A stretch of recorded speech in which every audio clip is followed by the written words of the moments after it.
Para hablar sobre todo de una charla muy interesante que se tuvo ayer en YouTube, estamos con María García del Observatorio Libertad Religiosa. ¿Qué tal? Muy buenas tardes. Hola, buenas tardes. Vamos a hablar precisamente de una cita importante que tuvisteis ayer a través de vuestro canal de YouTube, en el que se titulaba Principios no negociables. Cuéntanos qué se englobaba dentro de ello y que además tenía como línea marcada esa cristianofobia que muchas veces no entendemos ni por qué ocurre ni dónde están los límites. Bueno, era una charla, no era en el canal de YouTube del Observatorio para la Libertad Religiosa, era en el canal de YouTube de abogados cristianos que, bueno, han empezado a hacer una serie de charlas de este tipo y yo era la primera invitada. Y, bueno, lo que tratamos sobre todo es que, bueno, la palabra cristianofobia no está reconocida en la RAE. En cambio, sí está antisemitismo, está islamofobia, pero cristianofobia no. Y creo que sería un avance muy importante que la cristianofobia estuviera reconocida en la RAE para que luego otros organismos internacionales lo reconocieran, porque, por ejemplo, la Unión Europea, la ONU o la OCE tienen expertos en antisemitismo y en islamofobia, en la lucha contra estas dos cosas, pero no contra la cristianofobia. Entonces, sería algo muy importante también, incluso, bueno, a nivel internacional, pero también incluso para las víctimas, porque bueno, en el informe de ataques a la libertad religiosa que hacemos cada año en el Observatorio para la Libertad Religiosa, vemos que están aumentando los ataques a la libertad religiosa, que 2 de cada 3 ataques son contra cristianos. En cambio, nadie habla de cristianofobia. Nosotros somos de parte de las organizaciones del Consejo Asesor de la Oficina de Delitos de Odio. Y bueno, estas reuniones las preside el ministro Marlaska. Nunca habla de cristianofobia, lo cual bueno, nos parece muy fuerte cuando estamos viendo los casos. Tanto en el año 2023 como en el año 2024 hubo asesinatos de católicos en España. En 2023 el del sacristán a manos del yihadista en Algeciras, y en 2024 el de un fraile en Gilet. Entró un hombre diciendo voy a matar curas y dejó heridos a 6 franciscanos y mató a este fraile. Con lo cual, bueno, estos son 2 casos, pero estamos teniendo muchos ataques a iglesias. En Zamora, en la última semana, por ejemplo, ha habido 2. Y en Zamora, que es una ciudad pequeña, entonces imaginaos en otros sitios. Entonces está habiendo muchos ataques y cada vez más, y en cambio la cristianofobia no se reconoce casi en ningún sitio. ¿De dónde creéis vosotros que viene este aumento contra el odio al cristianismo? ¿Por qué se está produciendo tanto en estos últimos años? Bueno, al final hay un sector de la sociedad y algunos partidos políticos que lo que quieren es eliminar la religión del ámbito público, sobre todo la religión mayoritaria, que es el cristianismo, y relegarlo pues solo al ámbito privado, a las casas o a los templos, etcétera. Y además quieren imponer, como estamos viendo en los últimos días con el tema del funeral de las víctimas de Adamuz, quieren imponer como religión dominante o religión del Estado un laicismo beligerante. Todo eso hace que al final bueno, la población sienta como algo negativo las creencias de la gente, la fe, y lo ataque. Bueno, vemos que muchos políticos en sede parlamentaria atacan la libertad religiosa, pero eso también tiene sus manifestaciones en la calle, como decía antes, con pintadas en iglesias, con profanaciones, con violencia hacia creyentes, como hemos visto en muchos lugares. ¿Cómo se puede combatir? ¿Hay algún método para intentar frenar esta persecución? Creo que lo primero es la concienciación y, bueno, todo empieza siempre en la educación, concienciar sobre todo a los más pequeños. Por ejemplo, hicimos un informe sobre la discriminación que sufrían los sacerdotes, porque muchos nos decían que les insultaban por la calle, etcétera, pero, bueno, eso no se reconocía en ningún sitio. Y, bueno, algunos de ellos nos dijeron que había, en las localidades donde estos sacerdotes eran párrocos, pues niños de 13 años que les insultaban por la calle. Es decir, mucho empieza por la educación. Y luego, además de la educación, la concienciación, creo que es muy importante denunciar. Hay mucha infradenuncia. Cuando estos ataques se producen, no podemos decir, borramos la pintada y ya está. O bueno, me han atacado, pero como es de mi día a día, pues nada, pasamos y ya está. Hay que denunciarlo. Se puede denunciar, se hace la foto del correspondiente ataque, se denuncia, nosotros podemos ayudar a denunciar y luego ya, bueno, si se quiere borrar, si es una pintada, por ejemplo, si se quiere borrar, pero bueno, ya ha quedado registro. Creo que eso es muy importante, que quede registro, que se denuncie y que, bueno, cada cosa, cada hecho de este tipo que ocurre, haya una denuncia por medio, porque es verdad que es muy difícil encontrar quién lo ha hecho, pero al final, si no se denuncia, ahí sí que pasa como si no hubiera ocurrido. María, ¿por qué crees que cuesta tanto hablar sobre la cristianofobia? Porque al final se quiere eliminar, como decía antes, la religión del ámbito público. Se quiere que los creyentes no se manifiesten como tal en la vida pública y se crea como una espiral de silencio en el que, bueno, la gente tiene miedo de decir que es creyente de una religión. Y, bueno, la principal en España es la cristiana. Y bueno, se va reduciendo esos espacios en los que los creyentes pueden hablar. Parece que las opiniones o las creencias de los creyentes tienen como menos peso que otras en el ámbito público, que se tiene que despojar de esas creencias para hablar de determinados temas. Por ejemplo, antes estáis hablando del derecho a la vida, pues es un ejemplo que parece que si eres creyente ya no puedes hablar del derecho a la vida.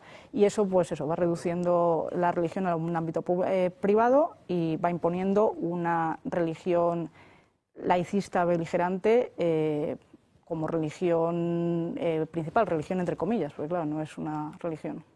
Nos hablabas del ministro, el gobierno tampoco se pronuncia acerca de esto, pero incluso desde el Vaticano al propio Papa le cuesta incluso condenar esa persecución que están sufriendo los cristianos, porque hay este silencio por las partes más altas de las autoridades. Bueno, el Papa León XIV sí que en alguno de sus discursos, por ejemplo, en un discurso que hizo ante los representantes de muchos países, ante los diplomáticos, sí que ha condenado pues que esta persecución hacia los cristianos en diferentes países. Y la verdad es que cuando esta persecución en España es bueno, mínima comparado con otros países, como está pasando tanto en África como en Asia, incluso en algunos países de Hispanoamérica, como puede ser Nicaragua. Y hay que hacer un doble trabajo de condenarlo, pero a la vez un trabajo diplomático muy importante para que eso se reduzca, para hablar con las autoridades, para que eso no esté pasando. Entonces, al final, creo que es importante que se hagan los dos trabajos, pero es verdad que León XIV en algunos de sus discursos sí que ha condenado estos hechos. Un trabajo complejo el que tiene por delante. Isaac Parejo. Bueno, hace 2 meses, no sé si aquí lo sabréis, que mis amigos Carlitos Magam y yo, que tenemos una asociación llamada Comando Libertad, hicimos una ruta hacia el Vaticano, pasamos por Zaragoza, por la Basílica del Pilar, hasta el Vaticano, nos presentamos en el Vaticano con 3 pedazos de pancartas denunciando el genocidio de los cristianos en África, porque creemos que la Iglesia no está haciendo todo lo que tendría que estar haciendo y no está condenando todo lo que tendría que estar condenando. A mí me gustaría que, si conocéis al arzobispo José Cobo, que es el que le entregamos una carta en el arzobispado pidiendo que rezara por el alma de estos cristianos asesinados, y pidió también más contundencia, pues todavía no nos ha contestado. Nos la recibieron la carta, nos dijeron que nos contestarían, pero todavía no sabemos nada. Entonces, a mí me gustaría también un poco de contundencia, aparte que encima yo ni siquiera soy creyente, yo soy agnóstico, yo fui al Vaticano por una cuestión de valores cristianos, y de que, coño, de que no se puede asesinar a la gente. Yo creo que estamos todos de acuerdo en eso. Y de la forma en la que la Iglesia no está alzando la voz de la forma que tendría que estar haciéndolo. Entonces, yo creo que ahí tendríais que hacer vosotros un poquito más de presión en las altas esferas de la Iglesia, ¿no? Que parece que están preocupados ahora por otras cosas. A ver, nosotros es verdad que poco podemos hacer en las altas esferas de la Iglesia y de la jerarquía, porque somos una asociación no confesional, que nos encargamos de la libertad religiosa en general, con lo cual bueno, no somos una asociación que dependa de la Iglesia católica ni de ninguna otra confesión. En cuanto, bueno, lo que podemos hacer es, sí, tanto al cardenal Cobo o a cualquier persona de la jerarquía eclesiástica, decírselo, y así lo intentamos decir en todas nuestras conferencias o cada vez que entregamos un informe, tanto a un representante religioso como a un representante político, porque al final creo que hay que hacerlo en los demás sitios. Entonces, no tenemos vía directa con los cardenales. Claro, digo que vosotros tendréis un poquito más que nosotros somos una humilde asociación, vosotros sois... Nosotros también, pero sí que, bueno, lo tenemos en cuenta. Y bueno, es algo que nos preocupa, claro, porque al final están matando a muchos cristianos en el mundo y hay que hacer mucha más presión. y sobre todo, como decía antes, mucha más concienciación aquí mismo en España, porque se mira muchas veces para otro lado. Pasa con algunos medios de comunicación, pasa con algunos políticos, pero pasa en la sociedad en general, que al final no son temas que se hablan, no son temas que abren telediario normalmente, cuando, bueno, es que eso, se está matando a millones de creyentes, por ejemplo en Nigeria, y miramos para otro lado, no interesa. En cambio, lo comentaba justamente en la conferencia online que tuvimos ayer. Hay otras víctimas que parece que importan muchísimo y que están en todos los sitios y que, bueno, pues tienen que estar ahí en todos los debates políticos y tal. Pero las víctimas cristianas parece que no importan y, desgraciadamente, bueno, miramos para otro lado. La más alta institución, que es la que más le tiene que importar y no le da la importancia que tiene que darle, pues es normal que luego a la sociedad no le importe menos, digo yo. Julián Victoria. Efectivamente, María, Black Lives Matter hasta que son Christian Lives, entonces ya no matter. Yo quería darte las gracias de corazón por la labor que hacéis de alertar sobre lo que estamos sufriendo los cristianos en todo el mundo.